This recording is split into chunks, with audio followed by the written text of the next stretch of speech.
Hello दोस्तों, मैं हूं अनूप और आप सब लोग देख रहे हैं ग्लोबल कॉन्फ्लिक्ट। दोस्तों, बहुत दिनों से मैं आप लोगों को MMRC 2.0, राफेल और MiG-35 जैसे फाइटर एयरक्राफ्टों के बारे में कई सारे वीडियो में बता चुका हूं। पर आज के इस वीडियो में मैं आप लोगों को तेजस एयरक्राफ्ट के रिसेंट डेवलपमेंट के बारे में बताऊंगा और ये भी बताऊंगा कि इंडिया के तेजस मार्क 1 ए एयरक्राफ्ट का डील को लेके हुआ क्या, कब तक इंडिया द्वारा इन एयरक्राफ्टों को खरीदा जाएगा और कब ये एयरक्राफ्ट के डील के ऊपर हस्ताक्षर होगा। तो दोस्तों, डिटेल में जानने के लिए वीडियो के आखिर तक बने रहिए और वीडियो को लाइक और चैनल को सब्सक्राइब जरूर कीजिए। दोस्तों, इस साल के शुरुआती समय में मतलब फरवरी के महीने में लखनऊ में डिफेंस एक्सपो 2020 को ऑर्गेनाइज किया गया था और उस दरमियान ही हम लोगों को पता चला था कि इंडियन एयरफोर्स की तरफ से 83 तेजस मार्क 1 ए एयरक्राफ्टों को जल्द से जल्द खरीदा जाएगा और अप्रैल के महीने में हिंदुस्तान एरोनॉटिक्स लिमिटेड और इंडियन एयरफोर्स के बीच में डील के ऊपर हस्ताक्षर हो सकता है। पर दोस्तों, उसके बाद मार्च महीने से इंडिया में लॉकडाउन का शुरुआत हुआ और उसके बाद से ही इन एयरक्राफ्टों के डील को लेके कई सारे मुश्किलों का सामना करना पड़ा। वैसे अगर देखें तो इंडियन एयरफोर्स को अब सबसे ज्यादा जरूरत है नया फाइटर एयरक्राफ्ट का। चाइना के साथ बढ़ता हुआ टेंशन और एयरफोर्स में इस्तेमाल होने वाला पुराना फाइटर एयरक्राफ्टों को देखे तो इन्हें रिप्लेस करने का भी समय आ चुका है और इंडियन एयरफोर्स को दो फ्रंट वॉर को देखते हुए अपने आप को मजबूत करने के लिए ज्यादा से ज्यादा संख्या में एयरक्राफ्टों को अपने बेड़े में शामिल करना भी जरूरत है। और इंडिया क्योंकि एक बहुत बड़ा देश है तो इतने संख्या में फाइटर एयरक्राफ्टों को विदेशी किसी कंपनी से परचेस करना भी सही नहीं होगा बोल के इंडिया की तरफ से नया फाइटर एयरक्राफ्ट तेजस को डेवलप किया गया है, जिसका मार्क 1 ए वर्जन तेजस का बेसिक वर्जन से आधुनिक और एडवांस तरीन है। पर सवाल ये उठता है कि अब ये एयरक्राफ्टों का डील कब तक होगा। हाल ही में हिंदुस्तान एरोनॉटिक्स लिमिटेड के चेयरमैन की तरफ से एक इंटरव्यू में बयान देते हुए बताया गया था कि इंडियन एयरफोर्स के लिए इन एयरक्राफ्टों के डील के ऊपर इस साल के सेकेंड हाफ मतलब आखिर के 6 महीने के अंदर हस्ताक्षर होना संभव है। दोस्तों, इन एयरक्राफ्ट के डील के पीछे देरी होने का प्रमुख कारण है इंडिया व्यापी लॉकडाउन। लॉकडाउन की वजह से लगभग हर एक सेक्टर बंद पड़ा हुआ है और लॉकडाउन से जब अब अनलॉक किया जा रहा है तो एक एक करके मैन्युफैक्चरिंग यूनिट और अलग अलग सेक्टर को ओपन किया जा रहा है। जबकि इंडियन एयरफोर्स के लिए हाल ही में एफओसी वर्जन का पहला एयरक्राफ्ट का डिलीवरी भी किया गया है और ये डिलीवरी लॉकडाउन के दरमियान ही हुआ था।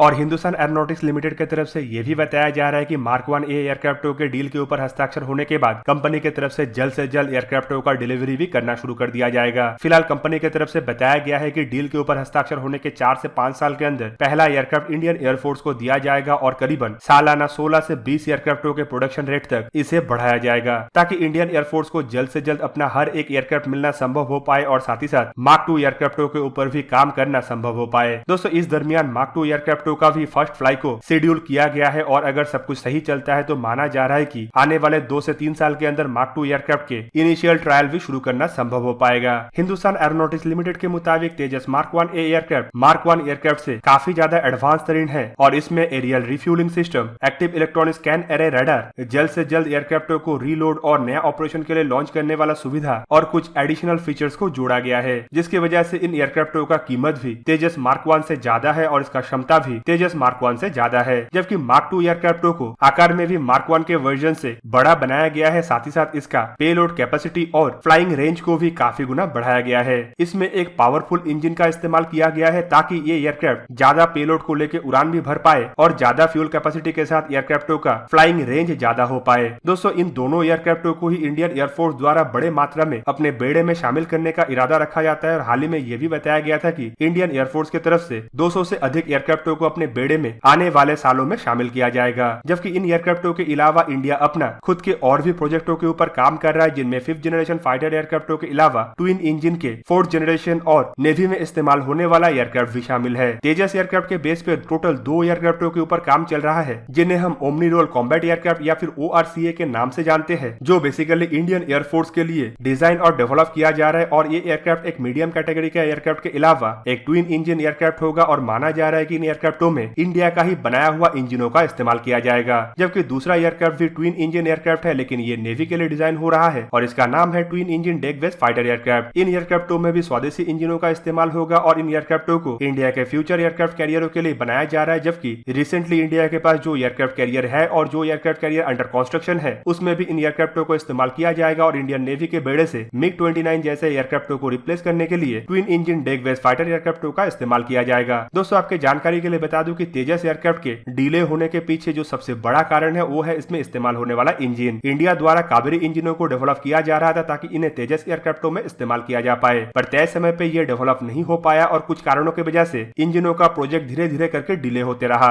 और इंजनों के अभाव में तेजस एयरक्राफ्ट के प्रोजेक्ट को भी आगे बढ़ाना संभव नहीं हो पाया और फाइनल फाइनली गवर्नमेंट की तरफ से डिसीजन लिया गया है कि फॉरेन कंपनियों से इंजनों को खरीद के इन एयरक्राफ्टों को जल्द से जल्द डेवलप किया जा पाए। पर अब सुनने को यह भी आ रहा है कि इंडिया अपने इंजनों के प्रोजेक्ट में भी आगे बढ़ रहा है, जिसमें फॉरेन कंपनी के मदद से कावेरी इंजनों को मजबूत किए जाने के साथ साथ खुद के द्वारा भी कावेरी इंजनों के बेस पे और एक पावरफुल इंजनों को डेवलप किया जा रहा है, जिसे K9+ और K10 का नाम दिया गया है। अब देखना यह है कि इंडिया का इन इंजनों का डेवलपमेंट कब तक खत्म होता है और कब तक इंडिया को अपना खुद का इंडिजिनियस इंजन मिलने के साथ साथ इसके मदद से अपने खुद के फाइटर एयरक्राफ्टों को पावर देना संभव हो पाता है। वैसे अगर देखें तो मीडियम मोड फाइटर एयरक्राफ्ट और AMCA के लिए भी इनिशियली फॉरेन कंपनियों के इंजनों को ही चुना गया है ताकि इन एयरक्राफ्टों के डेवलपमेंट में कोई देरी ना आए। पर गवर्नमेंट की तरफ से यह भी बताया गया है कि खुद का इंजन डेवलप होने के साथ साथ इन एयरक्राफ्टों में खुद का इंजनों का इस्तेमाल किया जाएगा और साथ ही साथ पुराना जो इंजनों का इस्तेमाल किया गया है उन्हें भी धीरे धीरे करके रिप्लेस किया जाएगा। तो दोस्तों आप लोगों को क्या लगता है इंडिया को तेजस एयरक्राफ्ट का कितना जरूरत है और कब तक अपना इंजनों के बदौलत तेजस एयरक्राफ्ट को एक फुल्ली इंडिजिनियस एयरक्राफ्ट का रूप दिया जा पाएगा? कमेंट करके जरूर बताइएगा और साथ ही साथ वीडियो कैसा लगा जरूर बताइएगा। और वीडियो अगर अच्छा लगा हो तो इसे लाइक कीजिएगा और मेरे चैनल को सब्सक्राइब कीजिए और साथ में बना हुआ बेल आइकन को भी प्रेस कर दीजिए ताकि आप मेरा वीडियो देख पाए सबसे पहले। जय हिंद।